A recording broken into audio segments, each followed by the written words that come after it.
Welcome everyone to this webinar today with Ofqual, who regulate qualifications, examinations and assessments in England. To discuss what exams and assessments will look like this year, Parentkind have hosted a webinar for parents with Ofqual over the last few years, which has been a really valuable way to give parents the chance to join us to find out more about what the approaches and advice are for this year's exam season, to submit any questions they'd like answered, and to receive a recording of this session, as we will be recording and sharing the presentations today. So I'm Siân, I'm Head of Parent Participation at Parentkind, and we are a UK charity, the network of PTA fundraisers across England, Wales and Northern Ireland. And we work to represent parent voice and champion the role of parents in education. So we work with schools, parents, and with policymakers to promote better outcomes for children. It's great for us to connect with Ofqual for this webinar to support our parent audience with the information you will need. It will involve a discussion about this year's arrangements for exams and assessments for GCSE, A-levels and vocational and technical qualifications. And we're keen to cover information about support for students, grading, key information for parents, about the exam series and how you can support your child. So just a bit about the structure for today. First, we're going to run a really short poll. We have a couple of questions and we will then hear from Danielle and Sophie from Ofqual, who will present the key information about exams and assessments for this summer. And then we'll move on to answering the questions parents have submitted to us. So just to start us off, we have two poll questions which will appear on your screen now. If you can please answer those, and then we will look at what you have said, what you've told us. So the first of those is, what do you want to learn more about during this session? And there's a series of options to answer there. And secondly, how well prepared does your child feel to sit exams this summer? And I'll just give you a minute or two to respond to those.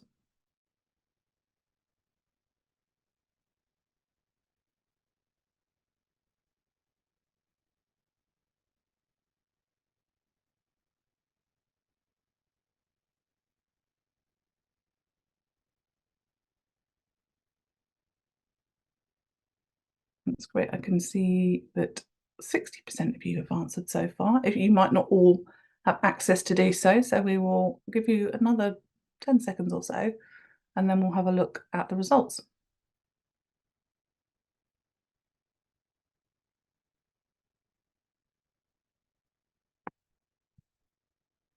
So let's have a little look, shall we, at what you said.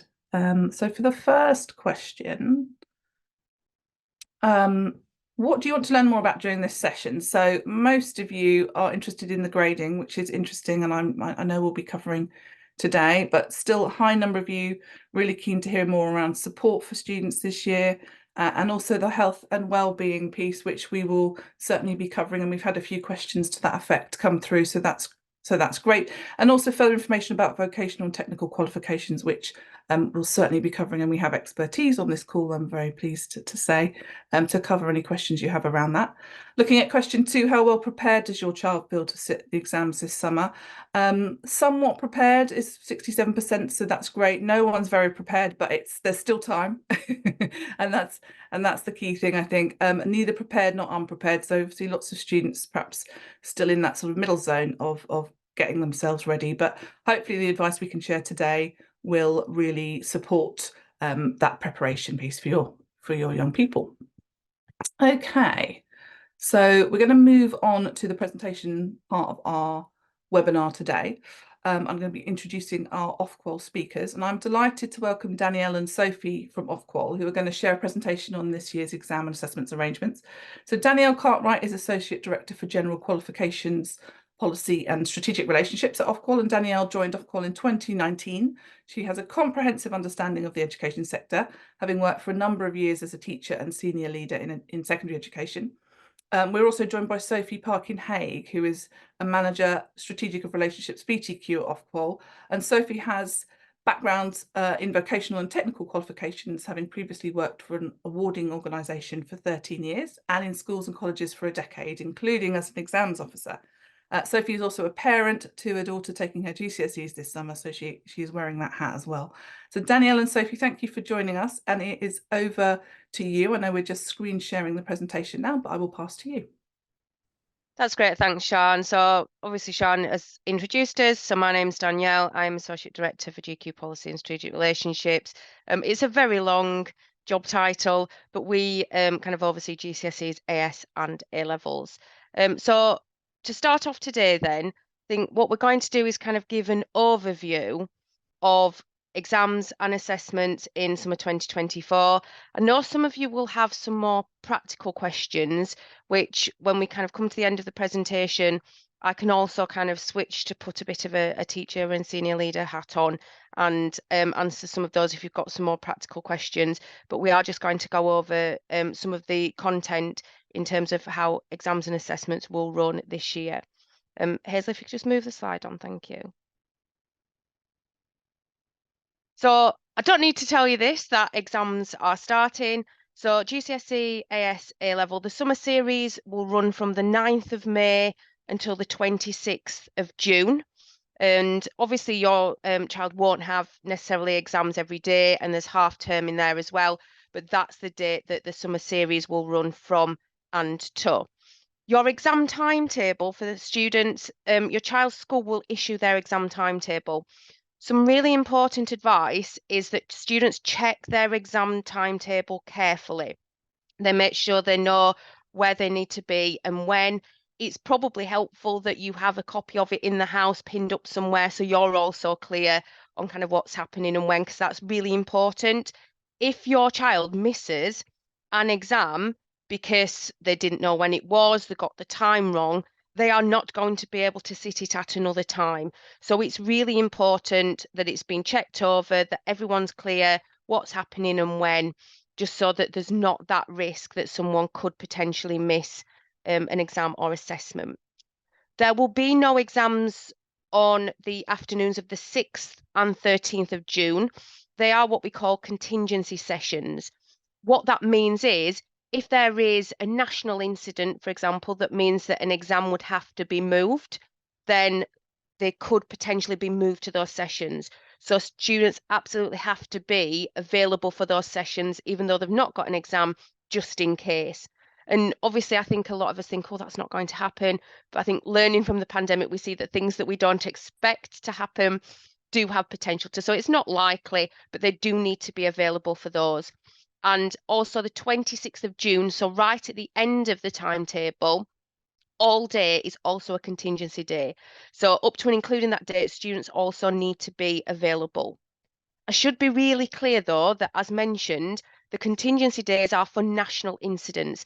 They are not for individual students who have missed an exam or assessment to sit them on those days. So I should just repeat, that's if the exam cannot go ahead as planned and is moved, and not for individual students should they happen to not be able to attend or miss an exam because they didn't know when it was. But to be clear, students do need to be available on those contingency afternoons and all day on the 26th of June, even though they won't have any exams timetabled for that. So if we move on then, the important thing is to make sure that students know the rules. We often find when someone does do something wrong, we call it malpractice, when someone does do something wrong, often it's not malicious and actually it's just that they've not realised or they've forgotten something. Now, schools and colleges will go over these in a lot of detail with students. So it's not going to be the first time that students will hear the rules, but it's really important to make sure that your child knows what the rules are in the exam hall. So, for example, things that they can and can't take into the room. If they're not sure, make sure that they ask. Again, schools will have signs. They'll have done mocks where they'll have run through this with them. But again, if in doubt, just ask whether it's permitted. And in particular, mobile phones and watches. I know from working in schools, students don't like to be separated from them, but it is really, really important because even if they're not intending on using them, they should not have mobile phones on them in the exam room, and to do so could mean that they're disqualified from that paper or indeed the qualification. So it's really important that they know that they cannot take them in, and they must check beforehand because again, we've had examples where people have just forgotten. So again, make sure that they're aware that they should check. The other thing to be aware of is often people will offer fake exam papers for sale online before exams take place. Again, make sure students know not to look at those. They so more often than not are fake exam papers people trying to make money from taking advantage of students. And even if students look at them and don't tell anyone, there could be consequences. So make sure that students know if they spot any material claiming to be an exam paper, they should tell their teacher straight away, not engage with it, just let someone know. The other thing that's important, a lot of students might be finishing their non-exam assessment coursework, as people often call it, at the moment. And it's really important that students know they cannot use artificial intelligence tools to cheat. And when we say cheating, if you attempt to pass off work that is not your own as your own work, that is classed and considered as cheating. So again, make sure that they're aware of that and that they ask their teacher if they're not sure at all. And again, that applies across the board. If they're ever not sure about the rules, talk to the teacher or exams officer just to make sure that they're 100% clear and they're not going to get caught out by breaking rules accidentally. Moving on then, I think the important thing that a lot of people are thinking about is exam pressure. I know as parents, it can be really difficult thinking about kind of supporting your child, and it can be tough. We've all been there, we've all sat exams, and we know that it can be tough, but there are steps that can be taken to support students in coping with exam pressures. So I've put some kind of advice on there. We work closely with Professor Putwain, who's an expert in this area, and we've produced a range of resources which are available on our website, including a guide to coping with exam pressure, which is really helpful to read. But a lot of it is about replacing negative beliefs with positive ones. I cannot emphasize enough the importance about planning revision. I know from my own experience as a teacher that when people get anxious, it's often because they feel overwhelmed. But actually, if you plan out your revision, they cut it into bite-sized chunks, know what they're doing and when, then that planning, even though it takes time at the start, will really help them because they don't then feel overwhelmed by kind of the revision that they've got to do. And again, I think Professor Putwain, again, an expert in this area, said that stress is not necessarily a bad thing, but when it gets overwhelming, again, encourage students to talk. I think, again, this is from a teacher perspective, but having those conversations with students and your children is really important. And just having those chats and giving them the opportunity to talk to you and tell you how they feel is really, really important. And it's getting that balance. We know that, as I said, that people can find it stressful. It's not necessarily a bad thing through life. There are things that job interviews, etc., that are stressful, but it's just recognizing when maybe students need some additional support, and that can be encouraged through these conversations. Moving on then, I know that a lot of you at the start said you were interested in grading arrangements in 2024. You'll be aware there were alternative assessment arrangements in place during the pandemic. That was necessary because exams and assessments simply could not go ahead. But there's been a transition back to pre-pandemic, and that is now complete. So normal grading arrangements will continue in 2024. So grading will happen in the same way as it did in 2023 and pre-pandemic. So students have, it's not more difficult or easier for a student to get a particular grade this year than it was last year. So I think that's important. I know we had a question that was asked about grade boundaries and whether they're higher or lower. I think the important thing that you need to remember, the overall approach to grading means it's no more difficult or easier to get a particular grade this year than last year. That doesn't mean that grade boundaries won't move. Grade boundaries move to reflect often the difficulty of the paper. And that's understandable because you wouldn't want your child, for example, to sit a more difficult paper than the previous year, but still have to get the same amount of marks to get a particular grade. So it's not that grade boundaries moving means that it's been easier or more difficult to get that grade. It's just taken into account the difficulty of the paper, so it is no more difficult or easier to get that particular grade. So what I think it's just important to be clear on grade boundaries, that they do move, but it's to represent that difficulty of the paper. It's not reflecting it being more difficult or easier to get a particular grade. In terms of support for students, this year the Department for Education has removed the requirement for taking exams in 2024 to memorise all the formulae for GCSE maths or equations for GCSE physics. So they'll get a formula and equation sheet in these GCSE subjects. This is actually the last year, DfE have confirmed that this is the last year that will be the case, but students will have that additional support. And again, they'll be provided that within schools, within the exams. And I know schools are aware and are supporting students in using those in the exams. In terms of vocational technical qualifications, I know it's not always clear kind of what qualifications students are taking in terms of whether it's vocational technical. It's often things like BTECs, Cambridge Nationals. There's lots of them, but those are the more common ones I think that parents are aware of. And the approach to grading in those is different for different qualifications, and it needs to be because it needs to be appropriate for that qualification. For the majority taken alongside GCSEs and A-levels, grading will remain as normal.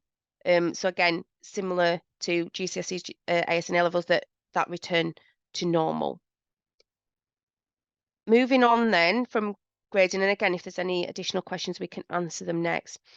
I know some people are interested in what actually happens next, because we're not always, I think, aware of kind of students sit exams. It's like, oh, what happens? So once students have sat their exams, they're sent off by the school to the exam board, who will carry out marking. Marking is done completely anonymously for exams. They don't know which school your child goes to. They don't know their name. They don't know anything about them when they're marking them. And actually, often what happens is marking is broken down into questions. So it won't necessarily always be one person that is marking a student's paper. Different questions might be marked by different people. But we do a lot of surveys on markers, and we know that they have a lot of experience. So they are very experienced professional markers that will be marking your students' work. Where students have done non-exam assessment, they will go through a process of moderation. So what that means is the school will send often a sample of that work to the exam board, and the moderator will check that the marking is in line with their expectations. If it is, the mark of the teacher will stand. If it needs some variation because they think that actually they've not quite got the right standard, then the moderator will make appropriate adjustments to make sure that it's in line with the right standard nationally. Once all the marking's done and complete, then the grade boundaries are set. And so they set the standard basically for what needs to be achieved to get a particular grade. And students' then marks will be converted into grades, and the results then sent through to schools and colleges. Students will pick them up from schools and colleges, and obviously you will have their grades. I'll go into a bit more detail about what happens after that and some of the post-results services that are available. So results days will be the 15th of August for A-level or level 3 vocational technical qualifications, and GCSEs is the week after. So they're always a Thursday generally. And so it will be the 15th of August, and then the week after, the 22nd of August, for GCSE and level 2 qualifications. As mentioned, often people will go and collect their results from schools. They will be given their results slip with their grades on there. If students get their grades and they're not happy with what they've got, and it does happen, as I said, I've been a teacher for a lot of years, and I know that sometimes students can be disappointed. Sometimes they're overjoyed because they've done better than they expected. But I think the important thing to remember when students get their results is there are so many options available. So I know it's easy to say, kind of, don't panic, reassure them. I know that's easy to say and it's difficult in the situation, but there are so many different options. And actually, it's really important that students understand that even if they've not quite got what they wanted, they will be able to find the path that's right for them. So I think that reassurance is particularly important. If students, on getting their results, are concerned that, for example, there may have been an error in the marking of their work, there are some post-result services. So I'll go on to discuss those now. So the first one is access to exam scripts. I think because this kind of wasn't common when I say we sat exams, but when parents sat exams, it wasn't as common. But what you can do is schools and colleges can ask the exam board to have access to the marked exam papers for particular students.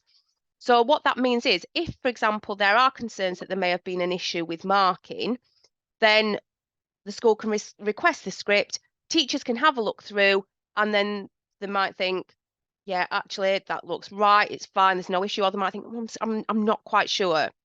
If they're not quite sure, school or college can apply to the exam board awarding organisation for a review of marking. Now, with a review of marking, it's really important to note it's a review. So what they will do, they won't remark it, but they will review the marking and they will make a judgment to make sure that the marks that have been given represent sound academic judgment, that they are appropriate marks that have been given. So they won't remark it and change it. They will check that the marks that have been awarded are appropriate.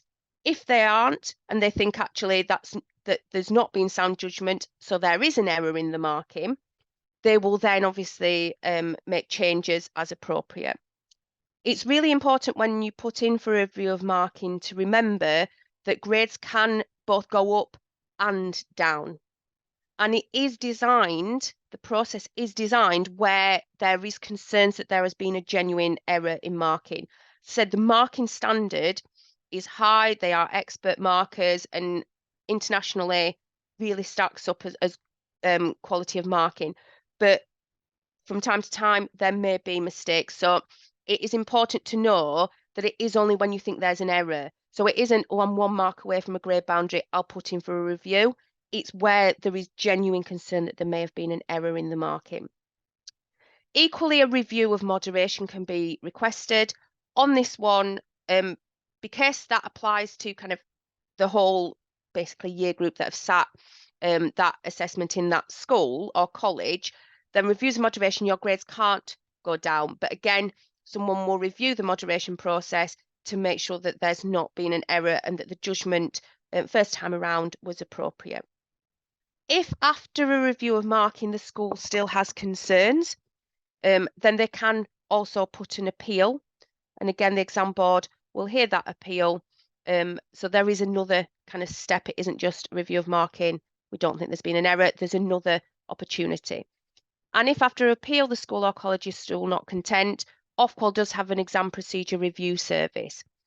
What that does is looks at the processes of the exam board. It doesn't remark a student's work. It doesn't change the mark of the student's work. It checks that the exam board have done the correct processes. If they haven't, then we might request that they look again and reconsider, but we don't remark work, we don't review the work. It's looking at the procedure of the exam board or organisation to make sure that it's been done properly and they've followed their processes and their procedures properly. You'll notice throughout that I've been saying the school and college will request. It's really important to note that the school or college must request a review of marking. If, for example, you're a private candidate, then potentially that can be done by an individual who is a private candidate. But for the majority, all of these processes, it must be applied by the school or college. So again, you need to have a conversation with the school and college if this is the case, and they would make the decision as to whether to put it in. If you disagree with their decision, you would have to go through the school's internal kind of complaints process, but it is the school or college that must put in any applications. But hopefully you won't need any of these because students will be content with what they've got. But it's important, I think, to know this. And we set this out quite clearly in our student guide. So again, Ofqual does a student guide that's available on our website. So if you do want to read up a little bit more about it, then there's a lot of information there. There's other things that we have available. So I mentioned the Coping with Exam Pressure Guide. We also do the blogs. I mentioned Professor Putwain from the University of Manchester. He's done a series of blogs, particularly about preparing and coping with exam pressure. The other thing to note, I know we got some questions about next steps and college courses and kind of things like that. There is a national careers service and they will provide advice, guidance on those next steps. So on careers, on further education, etc. So again, that's a really good port of call if you first of all, just are not quite sure and want some advice, but also in that situation where students haven't quite got what they wanted, it's again someone who can give you a bit more guidance. So that's really helpful. And as I said, you can see there's exam results support and the numbers on the slide there, who have professionally qualified careers advisors who can really help if you just, as I said, want general advice, or if again students have not quite got what they wanted. So they can be aware of a lot of the pathways available. Because as I said, sometimes I think students always, in my experience, end up going on to do what's right for them. But it's that moment, I think, where they're not quite sure, that kind of makes them have a bit of anxiety. But you do need to reassure them, and it gives them a chance to look at all the options, because sometimes there are more options than maybe people realise. So it's helpful to explore all of those as well. I think that is it from me in terms of the presentation. Just like to say we wish your child well in their exams this summer, and just best of luck to everyone that is sitting exams and assessments. And I think we are now at the point where we can take questions if people have any questions that they wanted to ask, or I know there were some questions that were asked in advance. Thank you so much, Danielle, for that presentation. Yeah, there was lots of information there, great advice, and really clear. So I know you'll have answered a lot of questions within that presentation that parents have already posed. But as you say, we do have some more to come, and we'll move on to those questions in a second. The recorded part of our webinar today will finish shortly, so I just wanted to note that, but we are going to still move on. Please stay on the webinar so we can answer those questions. And all of the questions will be added in written form to our website, where we'll be also hosting the webinar recording. So I just wanted to take the chance now to say thank you to everyone who has contributed today, and to parents for joining, and particularly Danielle and Sophie for your excellent advice. The recording of the webinar will also be sent out to you with all the links and resources that we can signpost you to. And all of those exam guides, the Ofqual guides, there is also a Parentkind guide, will come to you, and we are putting them in the chat today. If you wanted to see them sooner, all the links are appearing there. My colleague is adding those into the chat. So Parentkind, I just want to mention as well, have a series of webinars coming up that are starting up this month and all through the summer term. So please do take a look at parentkind.org/parent-webinars. Again, the link's in the chat there, to find the list of webinar topics. And in particular, the first one coming up, perfect topical for today, is helping your child cope with exam stress. So please do join us for that webinar if you can receive some further advice there. But just to say, in terms of the recording, to thank you all again for joining us today and for an excellent session.